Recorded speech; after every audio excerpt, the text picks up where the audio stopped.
కొంచెం ఇక్కడి వరకు లిఫ్ట్ ఇస్తారా? తప్పకుండా రండి.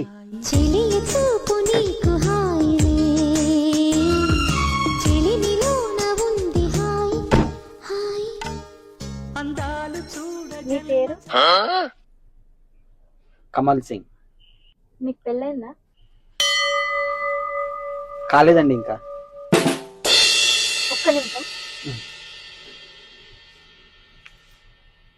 హలో ప్రీతి, మీ ఆయనకి ఇంకా పెళ్లి కాలేదట. అవునా? ఇంటికి రమ్మను, నేను చేస్తా. ఒక దుర్మార్గం చేసేటప్పుడు, ఒక ద్రోహం చేసేటప్పుడు, ఒక మోసం చేయాలని ఒక వ్యామోహానికి మనం లోనైనప్పుడు అంతరాత్మ వద్దు వద్దు ఎంతమంది చేసి చెడిపోయారు నీకు ఎందుకని చెబుతూ ఉంటుందండి. మనం దాన్ని పక్కనెట్టేస్తాం. పర్వాలేదు, నాకేం కాదు, నేను అన్ని జాగ్రత్తలు తీసుకుంటాను.